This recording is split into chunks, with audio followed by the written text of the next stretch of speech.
In life, we all strive to be our best, but there are very few things in life that can call themselves elite.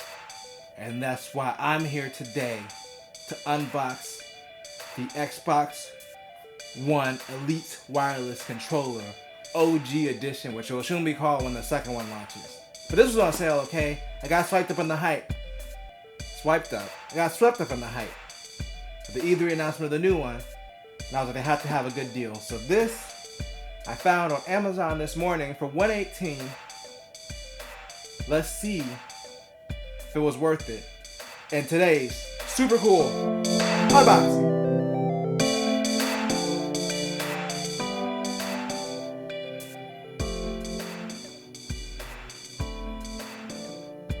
I'm gonna go ahead and start opening this package. Let's start with these tabs at the top here.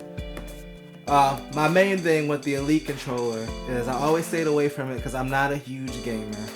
And I was like, a good controller, just like a good keyboard, is not gonna make me any better at gaming because I already suck. But I was always curious about the experience. I was always curious to see if this was really a better experience than just using the standard Xbox controller. But I didn't want to get swept. Why do I keep saying swipe? Swept up in the hype of paying $150 for a controller.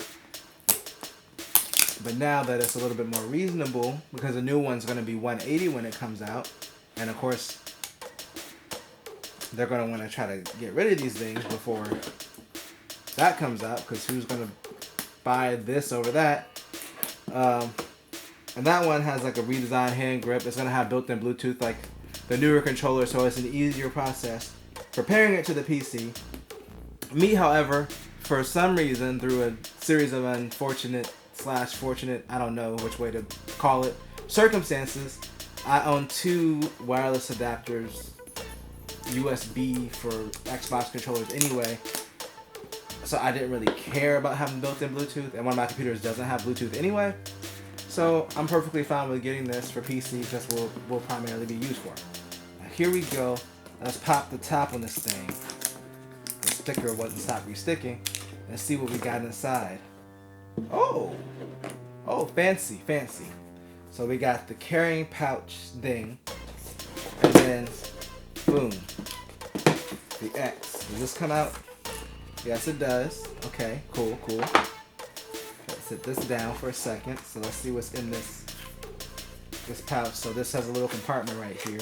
It's very slick what they did with the packaging, because it really doesn't seem like there's anything else in there other than the controller. But this, I feel like it's probably a USB cable. Oh, it comes with batteries. Duracell, good brand. Yep, micro USB, really fancy cables. Probably to plug it into the PC. To do PC stuff. Not for retail sales. So you got your high-end Duracell batteries right here. I've seen a lot worse than Duracell, so I'm not complaining. Then you got your warranty guide and your paperwork. Alright, so let's just get to the part that we all want to see, which is the Elite controller. So let's go ahead and unzip this. Wow. Zippery smooth. Bam. Okay. For some reason, I expected this thing to be bigger. I don't know why. It's still an Xbox controller. But man. Oh. This is the first time I've held one. Wow. This is like... Okay, honestly, this is the first time I've held one of these. It just feels... It's so, like, crisp. It's... Like, you don't get this kind of weight out of an Xbox One controller without batteries in it. Is there anything and nothing in the battery compartment? So this thing feels weighty. It feels well built.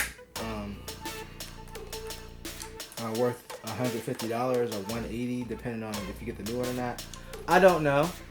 I personally like it. I think it's mad gorgeous. It's smooth. The triggers are real clicky.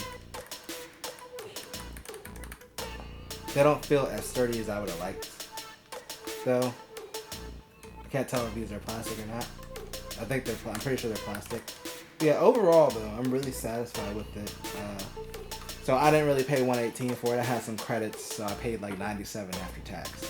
And then weirdly enough, like by the end of the day, it went back up to 141. So I don't know what the deal with that was.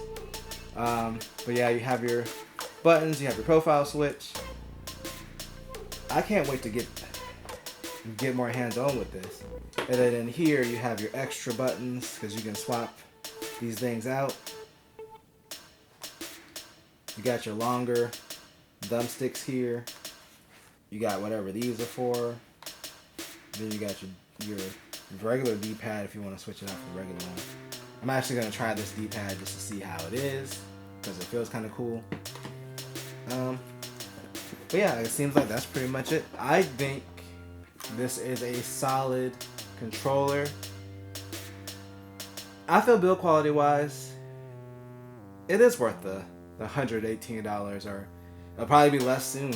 I'm banking on this. I feel like the closer we get to the Elite 2, you'll probably see this for around 80. I've seen refurbished for around 90, even way before that.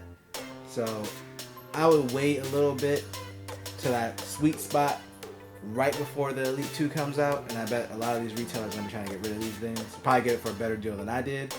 I say hold out, but yeah, I say it's worth $80 to $100 definitely. It's a really cool controller. I'm happy I got it. I'm going to go play some games.